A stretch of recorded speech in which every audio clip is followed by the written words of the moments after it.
Helo everyone. Helo pawb. Sut wyt ti? Iawn? Hi everyone. I hope you're all well. Croeso I webinar cerddoriaeth ffilm. Welcome to the film music webinar. And I'd like to hand over the mic to our guests here. I'd like to first hand over to Sophia. Would you like to introduce yourself? Yeah, my name is Sophia. I am a artist, composer for film and TV, and I work under the name Drum and Lace. I'm originally from Italy, lived in the United States for a long time, as you can tell from my accent, and am now living in London. And yeah, I'm excited to be here and excited if anyone has questions and to be with two wonderful panelists and be speaking to you. So thanks for having me.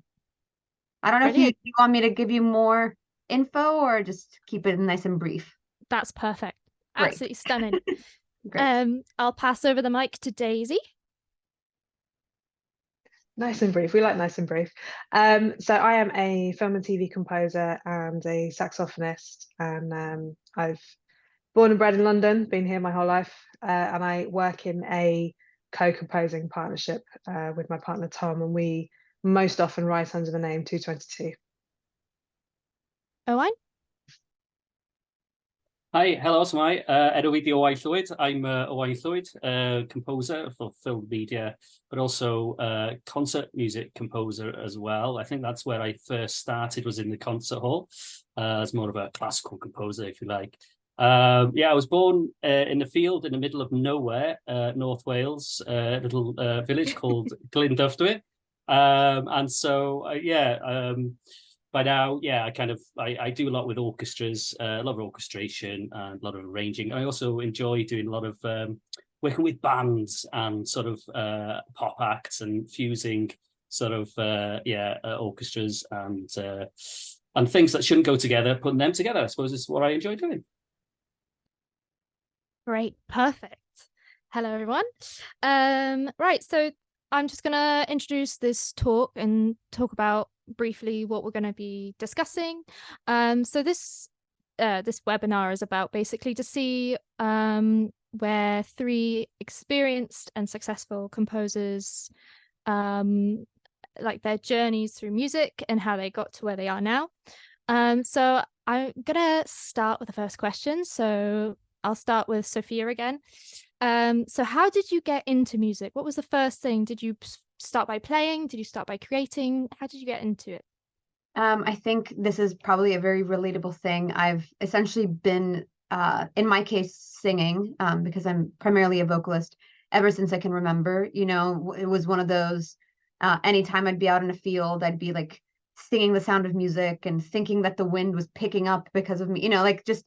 So that essentially led to piano and then very bad guitar playing, and then, you know, just kind of experimenting with different instruments. And ultimately, when it came time to choosing university, I was able, and I was very lucky to be able to go to Berklee College of Music, which is what brought me over to the United States.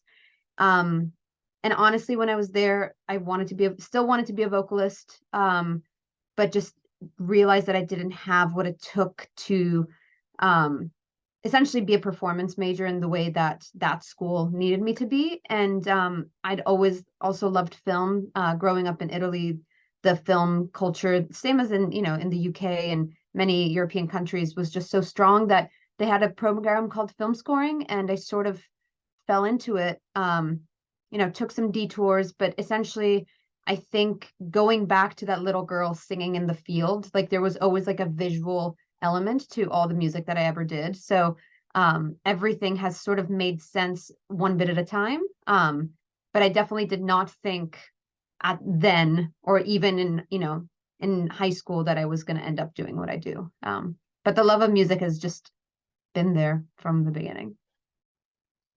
Perfect. Yeah. And I saw a lot of your music, like you're inspired by nature as well. So that kind of like ties in perfectly with what you said. Yeah. I feel like just nature scent, just maybe it does go back to childhood. I don't know. I think a lot of people draw great inspiration from nature. I just feel like I'm often very literal about it. So, yeah. Perfect. I'll pass the question on to Owain. Yeah, so quite similar actually. I mean, I mentioned I grew up in a field in the middle of nowhere, and the lady next door was a piano teacher, and so from the age of 3, myself and my brother got piano lessons for free, and that was literally it. That's all I had going for me was music, music, music. From that point onwards, and then I suppose it was a case then of following that passion. I suppose at 8 I started sort of noodling around and calling that, composition, I suppose. And then, and in Wales, as you know, we have the Eisteddfodau, which are a huge part, a cultural part of our nation. And, if you've got any modicum of talent in Wales, you're thrown on a stage at the youngest of ages. And so I was on the piano, and I used to perform a lot on the piano. I used to play violin and clarinet as well. But then I suppose it was kind of like when I was 15, I came second in the main composers prize in the Urdd, and then I just kept on composing in order to win. So when I was 18, I won, and then there was like a 5-year period where I won all of the Eisteddfodau, the main composer prizes in both the Urdd and the National. So the National doesn't have an age limit, and that's open to anyone, and then the Urdd is up to 25. So I suppose that kind of, in a way, if you want to get your name out there as a composer, and get your name into the right places culturally, especially in Wales, then I think that kind of set me on my way. And when then one of the judges on that was Professor Porth Anthem from Bangor University, and he kind of tapped me on the shoulder and he said, "Hey, well, you're gonna have to study with us then, aren't you?" So I studied music at Bangor University, and then I went on and lectured there for 9 years, and then I gave that up in 2019 to go full time into composing. I suppose that's kind of like the kind of musical journey that I took.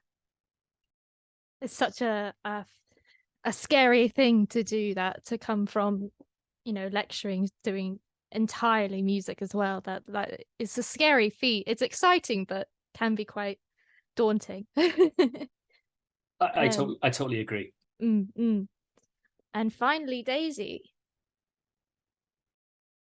I was really lucky. I grew up in a time when we had free music lessons in the UK, and just before they cancelled all of them, and I went to this amazing, just a state primary school that happened to really value music, and so everybody in year 3 for us, so aged 7 turning 8, everyone had the chance to learn an instrument. You had a list of instruments and you picked one and you tried out, and if your teeth were right and you were the right height, whatever it was for that particular instrument, you were allowed to have lessons. And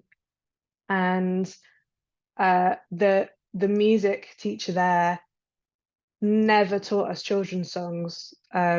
Immediately we were doing West Side Story and Mozart and things that I look back and I'm like, that's insane. We were 9, but it just meant that you were unafraid of everything, and we had this breadth of education without ever thinking, oh my God, that's really hard and inaccessible. It just was what you did, whether you sang in a choir or you played in the swing band or whatever it was. So I picked up flute because my best friend did, and I came back late, so I was like, okay, I'll play the flute as well, that's fine. But then I was really drawn to saxophone a few years later, so I got a really cheap rubbish saxophone and started teaching myself for about a year. Had horrendous technique and eventually got a teacher who was like, no, let's do this properly, luckily. And so I just sort of found myself in all these, music department was my home, was my escapism. And then when I was looking at universities, I tried out for colleges for jazz, and I got into Trinity, and I just had a massive wave of imposter syndrome and didn't go. I think I thought I was going to walk in and everyone was going to go, sorry, why are you here? Which I know is just so common, but I didn't realize it until when I was older and looking back and go like, why didn't you do that? Luckily, I was also really into film, and I had an older brother who was 11 years older than me, so I totally idolized him, and he was working as like a runner and then an AD, And so he would, you know, come home and visit, and he'd bring his scripts and he'd talk about the set. And so I just totally fell in love with that whole world. So I had these two little parallel things happening. So I started like a film and music degree instead of going to go and study an instrument. And throughout this whole time I was writing music, and yet I never called myself a composer. And I didn't know you could study film music. And I wanted, you know, I felt I was in love with John Williams like everyone else was. And I remember this key moment sitting in a wind band when I was probably 14, 15, and, you know, playing the flute and playing the Empire Strikes Back finale, and sitting sort of in the sort of end of the flute, so in the center of the band, you know, with the French horns over there and the percussion over there, and hearing everything surrounding me. I was just like, this is the pinnacle for me of music. And yet it took me another 10 years from leaving uni to find my way back to it, because I didn't know the path. I didn't know anybody. I didn't know you could study it. So I came to a really roundabout way, and it wasn't until I met my partner and we both realized that this is what we wanted to do. And we thought, right, you know, we're super old now, we're 30, we need to get on with it if we're going to do it. And so, yeah, we just started writing together and networking and doing all the things. But yeah, you know, for anyone that's listening that just doesn't feel they know there's a path, it's so often you end up where you are supposed to be, even if it takes a while to get there, I think. There's something to be said about being kind and patient to yourself. Like, I especially think it's really hard nowadays with social media, because you see everyone doing loads of stuff, and you just kind of have to sometimes just take a step back and think, you know, I'm doing well for where I am, like, and that's fine. But I agree when you said when you were younger, you started playing Mozart and West Side Story and these quite, you know, daunting scores to play as a 9-year-old. And I felt the same way, because I grew up by going to church. So when we went, and I grew up with vocal, I am vocalist and a pianist. So that's how I learned, was through church and through watching films with my family. And we'd sing all this Latin and English, but quite like, you know, classical, like these religious songs. And I just fell in love with it. Like, just the feeling, it's that feeling that you get when you participate and you sing, and like, I don't know, it's like this euphoria almost. But I do, like, you got to find that feeling. Yeah, I do agree. I also love what like what Daisy, what you were describing. It's also like what now I feel like is happening more is just like, if you don't see someone that looks like you represented, you won't think that you belong. And I think that as women in the composing world, it's something that maybe 15, 20 years ago we didn't have.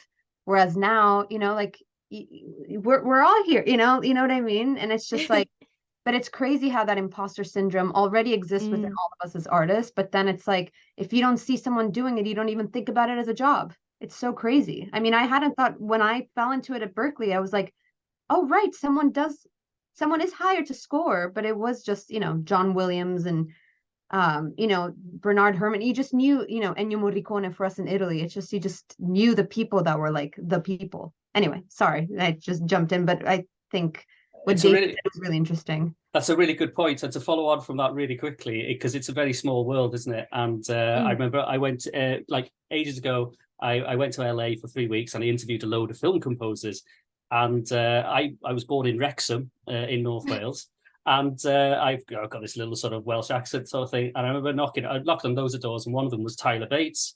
And oh, hello, it's Owain here from, you know, Owain coming to give an interview. And then there was this little Welsh voice on the end of the intercom, and she said, "Oh, hiya, I'm Joe." Oh, hi, Joe. And she said, "You've got a Welsh voice there." I said, yeah, I was born in Wrexham. She said, "So was I." And it was Joanne Higginbottom, and she was assistant to Tyler Bates, and she's now doing loads of amazing Hollywood films and stuff. So it's a small world. Yeah. And there was another thing that Daisy said about and I've learned about it recently, like about being inspired not through people who work in the music industry for film, but through script writers and runners and things like that. Like having those relationships within film is really useful to actually get to where you want to go. Like you need to have those relationships because you never know who's gonna you know, give your name to someone. You never know, like that could be that runner could be the one person who thinks, you know, I know this person, they'd be great for this role. So it's like having those relationships are really important as well, I think. But yeah, oh my god, such good stuff. Right. Okay. I have another question. I have loads of questions. I'm trying to pick, like, you know, the ones, because we won't get through all of them. I have one which is, what was the project or moment that opens the world of film for you? Was it through a program? Was it word of mouth? Was it, again, a relationship that you had with someone within the industry, like a friendship? Or was it made out of your own initiative? You mean like very first? Yeah, Or, like the gateway into that world, like. I feel like because, and not, this is like a big, especially in today's day and age where there's YouTube and there's so many ways of learning music, and not all music has to be written with pen and paper. With all those things in mind, it's like not everyone has to go to music school to do this job. First of all, like it's kind of, so in saying that, the fact that I was able to go to college for this very particular subject meant that like the first projects that I was doing were student projects. So like those weren't really, if anything, some of those were kind of demoralizing, because within an academic establishment you have to grade, and it's like really hard to give a grade to something like music, which is so subjective. So in my case, I wasn't writing the music that the professors thought was the correct thing. So in my case, it was actually the other way around. So I was constantly getting told that what I was doing didn't work because it was like too this or too that. So those projects actually weren't eye-opening at all. I'm trying to think, I think the first bigger project that I ever worked on was a documentary called The First Monday in May. It was a fashion documentary, and it was just the end. I remember sitting watching it at the end because it's screened at a festival in New York called Tribeca Film Festival, and just the realization when you're watching it back that like you had a part in something and that you were able to bring all of these parts together was like absolutely massive. And it's like, I think all of us who are trying to go after an artistic career are in such like, what's next, that it's like it's really hard to take a step back and be like, whoa, I did that. So I think that was really one of the first moments, but that was, in 2016 it came out, and I graduated from Berkeley in 2008. That's a while to go. And then, I mean, another really significant project was Dickinson, which is on Apple TV Plus, which was really such like a huge jump from the things that I'd been doing before. And that project came about, First Monday in May came about because my co-composer had worked with the director before, and I was also doing a lot of things within fashion. But Dickinson came out of the kindness of somebody within the composer community that was asked who they would recommend for a project, and they put my name forth. And I somehow was like already on a list of people that they were looking at, and essentially them vouching for me was sort of what made that go through, which you've already touched upon, which is just like it's so easy not to be, but it's just, or rather it's so easy to just be kind and nice to people and to just be supportive. That really goes a long way. Yeah, definitely. It's like have patience and Yes, keep going. so, I mean, definitely don't go into this career if you're looking to get rich quick, because it's definitely a long game. I liked what you said as well when you sit back, you sat back and watched that documentary, and there's like that realization of, wow, I did this. Yeah. I helped make this become a thing. It's that element of collaboration, which is just so magical when it all comes together and you see it in its performance, and it's just astounding. It's just such a good feeling. Yes, absolutely. I'll let someone else go though. Daisy, what about you? Yeah, I think it's a really interesting question, because I think, you know, my head tends to go to like the industry answer, versus like what, you know, creatively opened you up, or whatever. But I think, you know, industry wise or work wise, we did, you know, we found our first short just by going to a networking event and met a director who had a picture locked short that he hadn't been scored, which just never happens. So the fact that it, you know, it was the first one was a bit ridiculous. But I think, I mean, you know, we worked on, you know, some shorts that went nowhere and some shorts that were beautiful, and you always, you spend your whole time crossing your fingers that those directors are going to get those opportunities because they're so fantastic to collaborate with. I think the first one in terms of a film where you actually felt like a door opened. I think every you know, there are projects where you just feel like it's just another knock, and then there's the ones where you feel like, oh, that first door opened. Was a feature called Ask for Jane. It was an American feature about the Chicago abortion collective from the late 60s, early 70s. And we got that not because we knew anyone at all. We literally, it was sort of one of those just pure tenacity. Saw a campaign on Seed and Spark, which is like a GoFundMe or something like that, and then found them on Instagram, and then found a contact detail, and they were running a competition as part of their campaign. And then when that ended, we emailed them referencing something really specific and said, you know, love what you're doing, this is who we are.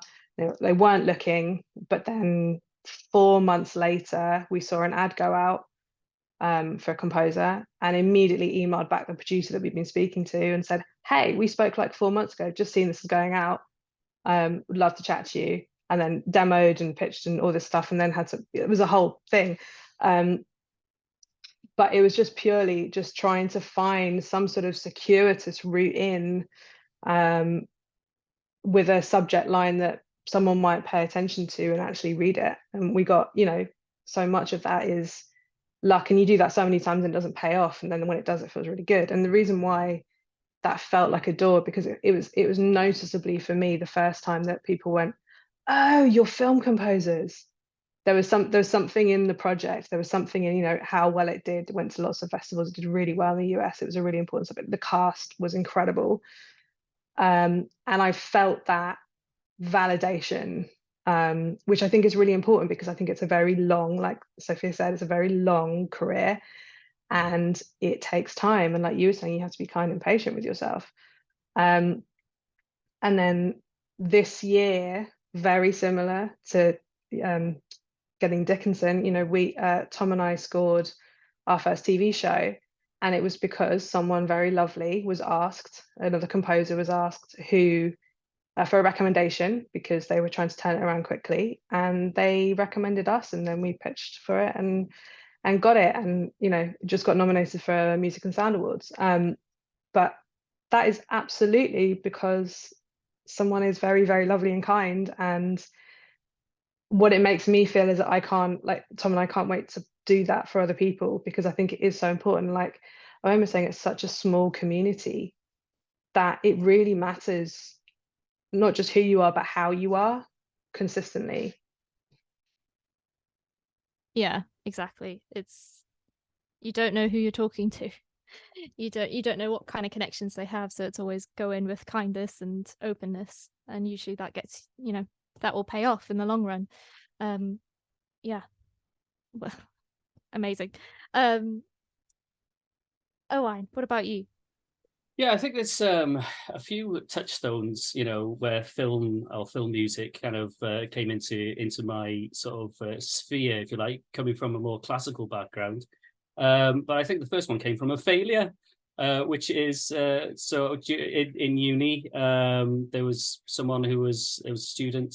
In fact, I mean, I think academic institutions are they departments don't usually talk to each other, which is a very big problem, I think. And you know, for music to talk to media was a huge thing. But anyway, I used to try and network with the directors, if you like, and or hang out at the media parties as opposed to the music parties. But it's easier said than done, really. But this film that was going to happen. It was a short film, and long story short, it didn't happen. It was a failure. There was creative differences between the producer and the director, and I had scored the whole thing, and no one's ever heard of that short film, which I was really, really happy with at the time. It was orchestral, it was sci-fi, it was everything that I ever wanted to do. But what was great about it was, you go back, I must have been in my second year at university, and I went onto the set and I met everyone who was working on the short film.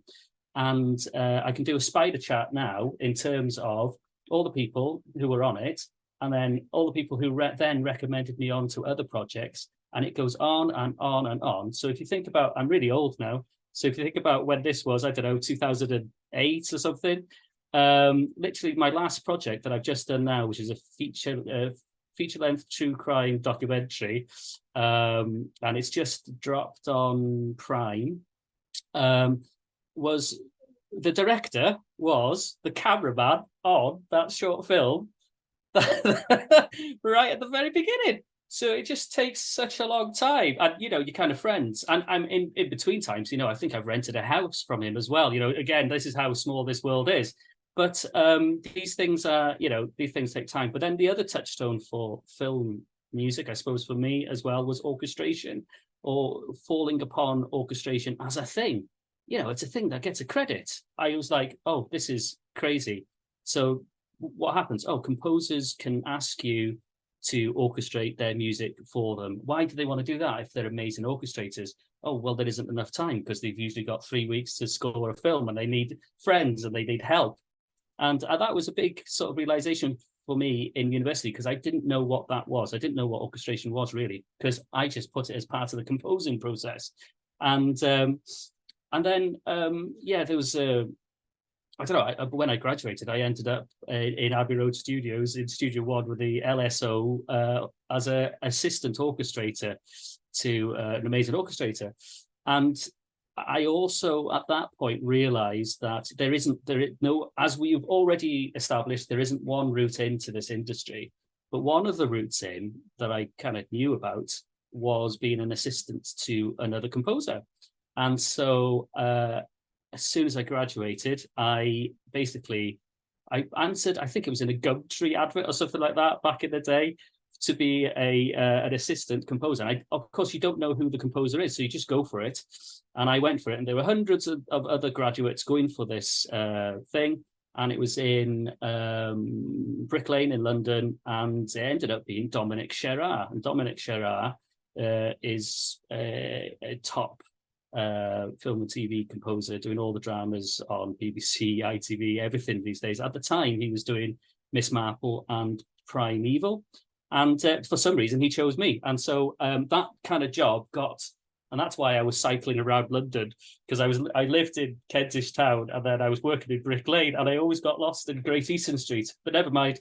But that type of job basically got me in terms of knowing what a composer does. And it goes right from the very bottom in terms of, I was cleaning the studio. Okay. So he would call me up, I need the studio cleaned for tomorrow. And it went from that to actually being in on the recording sessions in then Angel Studios. And then you're kind of like, oh, this is I like this. And you kind of then get the feeling that, oh, well, yeah, this is kind of what I want to do. So there are the various sort of touchstones. And I suppose the other part of it was as well, one of my lecturers who said that, the music that I was writing sounded like film music as opposed to, at that time, sort of classical music. So it's kind of, various different sort of ways in, I suppose. Yeah. The assistant composer orchestrator is a good way in. I guess a follow-up to that, a follow-up question would be, nowadays for an assistant, what would you look for within an assistant, or in someone who's asking to be your assistant or a assistant? What kind of skills or initiative are you looking for within someone who's wanting to be an assistant, a composer or orchestrator? Am I answering this, or is Yeah, take the floor. I mean, I think, again, somebody who knows how to be kind, somebody who comes in with a good attitude is obviously like the first and foremost. I think whenever somebody goes into wanting us to assist someone else, if you know who the person is, like, I think nowadays there's so many different DAWs, so many different softwares that you can use. And I think it's just really beneficial to try, obviously, to learn all three, but in my mind, there's three big ones. There's Logic, and well, rather there's Logic, Cubase, and then kind of like Ableton, Digital Performer, and all, Reaper, all whatever. So I mean, I don't know. I think having technical skill is obviously very important. Being organized, because I feel like organization is so important when you're on a deadline and you're trying to recall, like, find a particular stem of the woodwinds from version 3.3 because they liked the woodwinds on 3 versions ago. So it has to be somebody that can help kind of recall these things, that knows the film, knows the cue sheet. So organization, I think, is a huge thing.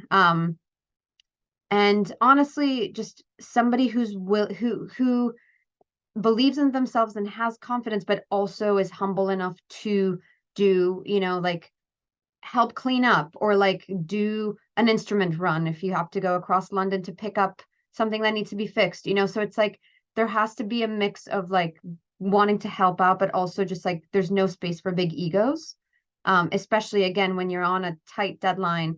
I can't deal with you saying that you can't do that because it's below you. Like, we're all in this together, and it's like, so I'd say, I mean, I'm sure there's plenty of things that I'm not thinking about, but I really think just coming in with the right attitude and wanting to learn, and just understanding, that it's a process, and that like the more you can learn from what's happening, the better. And honestly, sometimes I'm happy about it, but sometimes I regret never doing the assistant route because I haven't had that big experience on like a big scoring stage. I've never been at Air or Fox in LA when, it's been like a big blockbuster. So it's like, if I ever get to that point in my own career, it's going to be sort of like a new experience. And I feel like if I had done the assistant route and had learned about that, maybe it'd be less overwhelming. And so much nowadays, it's like about being well-rounded in all kind of aspects of things. So I think just assisting anywhere. I mean, I assisted a lot in kind of post-production houses that had nothing to do with music, just to kind of see what the process was like the amount of bagels that I've picked up, the amount of coffees that I've made, lunch orders. I don't think there's anything more demeaning than walking into a room and having people yell lunch orders at you, thinking that you're just like the kid, which, I mean, you are. So I think I think it's important to just come in being willing and ready to do anything. And hopefully the composer that's hired you isn't going to make you do awful things. But that's all I can think of right now. Yeah. No, that's well-rounded. Yeah. Yeah. No, I definitely agree. Like, you just got to go in with the right mindset. Because it's like any job, when you go into a job, you won't know everything. You won't know how to do everything. You never go into a job knowing exactly what you're going to do, because you don't know the team, you don't know the business, or, you don't know the group, you're new. So yeah, there's always going to be that moment of, I don't know what I'm doing, but you're going to have the initiative to think, right, I don't know what I'm doing, but I'm going to try my best and get this sorted one way or another. Yeah, I think that's definitely important. Anyone else got anything to add to Sophia's points? Yeah, I think I used to ask this in my lectures, like, what's the one quality that you need? So talk to those students, what's the one quality that you need to be an assistant to a composer for film and TV? And everyone would come up with, to be able to write music, to be able to orchestrate this, that, and the other. And no one got it. I mean, the one thing that you need, the one skill that you need, is to be able to make a really good cup of coffee. That is literally it. I mean, and I interviewed a load of assistants in LA to all the big composers, and the common theme was being able to make a cup of coffee. but also to be a really good person to be around. So you want to be the answer. You don't want to be the problem. If you think about as composers, how many hours are you spending in your studio, not going out and overnight, and the deadlines are literally stupid.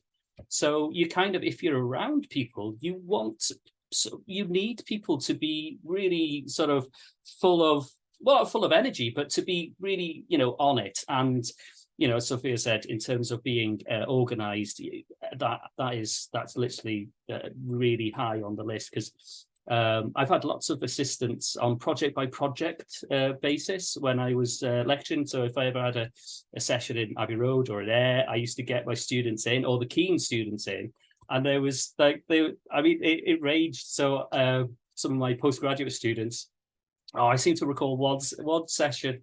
I don't know whether I could say this, but it doesn't matter. I'm going to say it anyway. It was actually just it was a TV advert. It was a Argos TV advert. We had over 100 musicians in Sofia in Bulgaria, and we were in London, and I had finished orchestrated everything, and then you send it all off, is what you're meant to do. But I didn't, because I needed someone to actually do the copying for me. And the copying in this case wasn't to print the parts off, it was to put it onto PDF and to make it all look, a little bit more tidier than I had orchestrated it.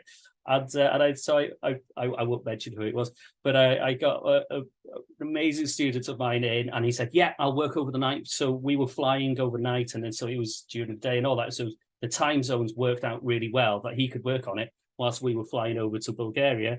And we got to the studio, and everyone started to play, and he forgot to transpose the horns.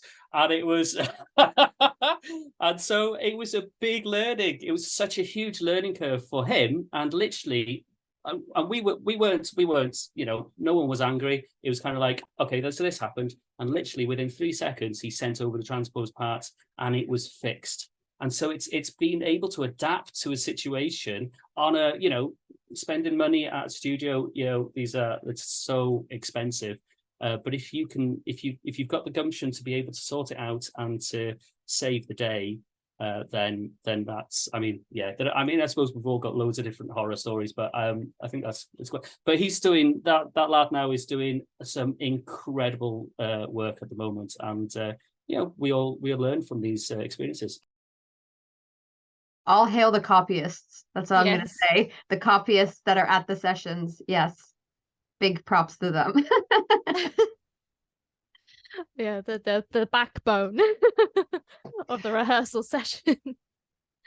I just want to double down on that. I think that's really important, that it's the reliability, and it's not that they're always available to you. It's someone who is transparent and clear. Like for me, it's clarity. I don't mind if you're not available to do something, as long as you're like, I'm just not here, but I'm here from 2 till 4, and then I can do whatever it is you need me to do. As long as, because when I'm head down in a project, as long as something gets done, I don't mind when it gets done, as long as I know it is going to get done. So I think that just kind of clarity in the fact that, your student was able to just fix it. Totally, that person is reliable. They didn't freak out. They just sorted it. It's amazing. I will say, like, I was lucky enough to be on Sophia's team at Ayr a few months ago for an amazing film, and it was one of the most incredible sessions that I've seen. It was so, I just learned so much just from being in the room with her, and with watching her work with the LCO. And it was, if you get a chance to do that in any capacity, it doesn't just have to be an assistant, it could be anything, just jump at that opportunity, because you learn so much in the space of 3 hours, 6 hours, whatever it is. Yeah, no, it's like you learn by doing. You learn by seeing and being in the moment. I'm very much like that. Like, I could read all about it, I could get all the information on it, but unless I'm actually doing it, then I'm not actually going to learn. I'm very much, I think it's a very musician based thing. We all learn by practicing. It's muscle memory, so it's very similar in that sense. I noticed we've got 15 minutes left. I thought maybe we could move on to some questions that I got from Instagram. If anyone's got any questions right now, pop that in the Q&A. We can see if we can maybe like hit some out just really quickly at the end. But unfortunately, if we can't, I apologize. So let's see. So we got a couple. Let's see. Okay, so I'm gonna go with my first question. How much of an input do the directors have in terms of the music? Anyone want to take the floor on this question? I think it ranges wildly. Mm.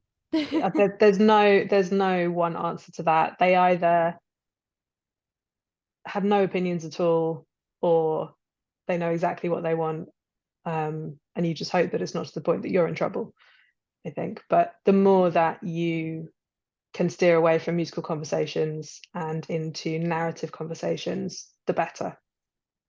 Yeah, that's really good advice, because I feel like most directors and showrunners will not have a musical language. So trying to find common ground on that is going to be really hard. So yeah, as Daisy said, just speaking about what the music is supposed to do narratively and emotionally, rather than trying to have them describe musical aspects of it, is helpful.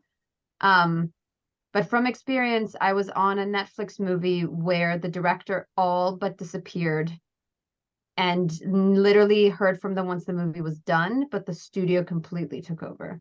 So, and then I, worked on movies where it's just the director, and, you get to the end and you hope the studio has no notes, or like, the producers have no notes and they're very involved, which was the case with the movie that Daisy helped me on, called Red, White, and Royal Blue. And so it varies very, very, very wildly. But it's sort of the same thing with egos, some people are great, some people not so much, but you just, yeah, I'll stop there. I think following on from that, I think if you're starting out, then very much directors and composers, you finding your own feet and how to work, and very much some of the issue comes when maybe a young director says, oh yeah, I want this all this music, and I want it to sound like Hans Zimmer, and with no money at all, and you're kind of like, well, I can't do that. Do you know how much that costs? But then, I think that's a trap that, a lot of composers can fall into. And exactly as Sophia and Daisy say, it literally finding out what the narrative is, what's the story, what's the emotion here, etc. That's when you can actually bring your A game to the table. And that's beyond whatever the temp track is, and oftentimes, I mean, the temp track is a huge problem for composers, as you probably already know, but a lot of times you either listen to it or you don't listen to the temp track, really, I suppose, and it varies from project to project. I just want to, you pointed something out about how you get a lot of directors being like, I want it to sound like this, I want it to sound like Hans Zimmer or Howard Shore or whoever. And I have a question from Instagram, which is, what are your thoughts on versatility versus a signature voice as a media composer, and what strategies do you use to succeed with the musical vision for a project? We could just keep to the first half of that question if you want, but I think that might be a good one to start with. That's such a good question. Wow. So it varies. I feel like I know a lot of very successful composers that are very versatile, and they work on a lot of different things, but I think it's like still versatility within one kind of avenue of language, if that makes sense. Especially a composer that is lumped in as an orchestral composer, versatility, I guess, is very important, because there's so much that can be done. Personally, I feel like one of the reasons I've been able to have a career is because I have a very distinct voice, which, again, was not what my professors liked, but there seems to be something that resonates throughout time. So, and I've had meetings with, for movies and for other things, and just kind of general meetings, which, if you're working with an agent or you're working for yourself, you'll want to take these meetings with all different studios and different producers and stuff. And in most of the ones in the last couple of years, people have actually appreciated it if I've been able to tell them the sort of genre or the sort of music that I would like to be doing, because I think it helps people think of you for a project if you have a signature sound. Because if they know that you can do anything, then it's like, well, how are they ever going to know that you're right for a specific project? So I tend to steer with the thought of like sort of doing what is best for you and trying to like carve your own sound. I don't know if the two of, if anyone else feels the same, but yeah. Yeah, I think that's a really interesting point. I think I'm the opposite of Sophia in that my projects range wildly. Like my last two scores that came out, one was a funk heist score and one was a super weird Scandi horror choral-y thing. But that's personally how I like it. Like that works for me. I need new things. But I will say, I think it takes slightly longer to get to the place that Sophia was saying, because like people don't recommend you automatically for things, or they don't quite know where to place you. I think one thing Tom and I do quite intentionally is when we want to be moving in a certain direction, we consistently speak about or present our work around that area. So we wanted to do something sort of jazz noir, something like that, which meant that we really, on social media and in public, we highlighted those things for quite a long time, and then it ended up getting a decently budgeted feature funk high score. But there are ways of doing it by being intentional. If you aren't someone that you feel you have a distinct sound, but you feel a bit scatterbrained, there are ways of kind of pushing your career in certain directions, I think.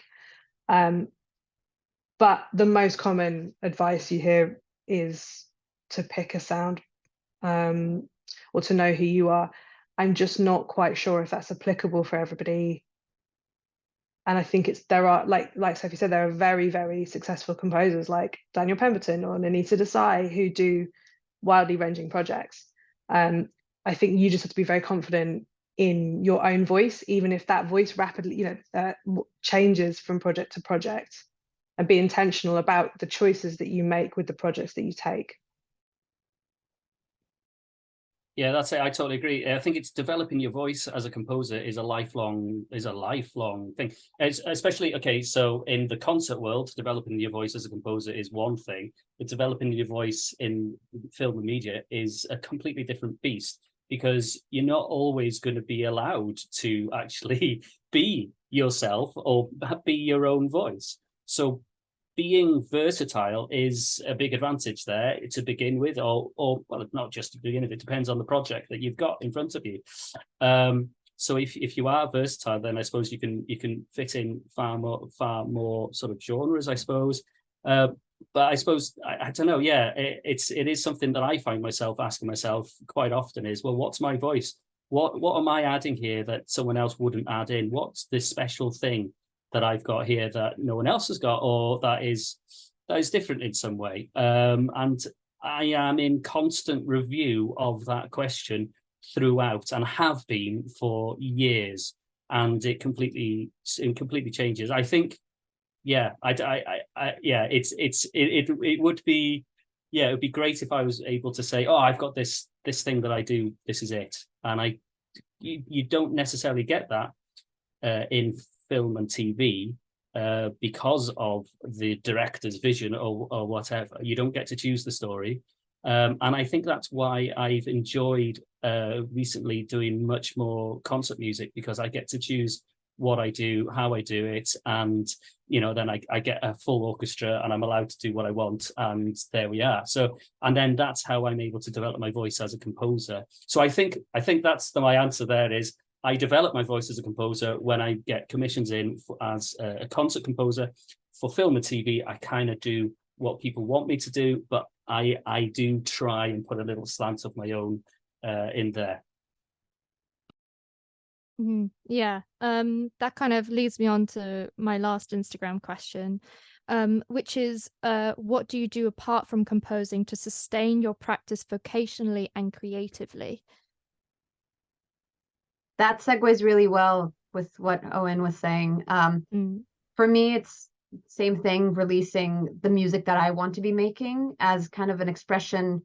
I think as musicians, we all feel like we need to write music, but it's done with the intention of like, this is what I like, this is what I want to put forward to the world. And I've noticed how the artist side of my career and the scoring side of the career sort of inform each other. So it's like I'll learn things from more having worked on a film, which, as we've been talking about, pushes me in a direction that maybe I've never thought about bringing my music before, because of the subject matter, because of the temp music, because of the palette. And then that can inform my own music, but then my own music establishes my voice. So at least that's already there. And thankfully, like sort of like Daisy was saying, kind of opposite of how it is for her. For me, it's like my personal music establishes my sound for scores. You get pigeonholed, but at the same time, having these two things where it's like I can be completely creative on one side and then can try to adapt it for film has been helpful. And I feel like I give this as advice a lot, but I do think that just having some of the music that you've made, that's something that you just made for you up on the, anywhere where people can hear it, I think is a really important thing to do in this day and age. If, I don't know. I think just having music that people can hear so they can hear what you can do is great. But yeah, it's fun. And I play shows too. So, which is really a great other release, because then you get to be social instead of being at home in the studio all the time, which is great. No, I totally agree. Like, I've been finding, because I'm still starting out as a composer myself, and I've been going into more and more film orientated projects, and it just gets to a point where you just want to play. Like, you can sit down and compose, but you need that inspiration from performing to then go back into composition, because you're like, because I learned by hearing, I learned by playing and reading this music and learning these new intervals, these new chord progressions. And by doing that, I'm able to take that and put that into my practice. So I do think performing, or at least playing and composing, do go together really well, and like incite a lot of inspiration. But yeah. I think just to chime in on the bit of that part of that question, I think relates to what pays the bills. So in terms of, how do you make an actual living out of music? And obviously it's different for everyone. But I think of my advice, I think that I would give anyone going into this is, if you're at a stage where you are choosing whether you want to go into this, please make sure, if you're going to go and do a course, make sure that there's a business side to the course. Or if there isn't a business side to the course, go and do a joint degree between business and music, because you are, you're graduating, or you're going out into the world as a composer, as a musician, and we love this. We've got, so many talented people, but it's a business at the end of the day, and you are your own small business. And that, I think, is seriously lacking in education these days, is the business side of this. And I speak for myself, but you find your own way around this, and it's something that there could be a lot more work done on this. But I suppose in terms of paying the bills is writing. I write a lot of library music, and I've been writing library music, or also known as production music, for a few years now. So that as a business side, I do that like constantly. I call it feeding the beast. I just do that, and then I'm able to do other things as well. I suppose as well, part of my journey, of course, I was a lecturer, so that was a monthly income coming in, and it was also a kind of a music related sort of thing. But actually making a career of it takes a long time, and I absolutely still think, I'm absolutely still on that learning path right now as well. Yeah, I'm just bearing in mind we have a minute left. So I might have to stop questions and answers there. But unfortunately, we don't have enough time to answer the Q&A questions. But I'm hoping that you got enough from what we were discussing today, and I'm hoping that this advice and this journey within these three panelists' music career has helped you discover a little bit more about the film universe and the industry. And yeah, thank you to everyone who's come and listened to this talk.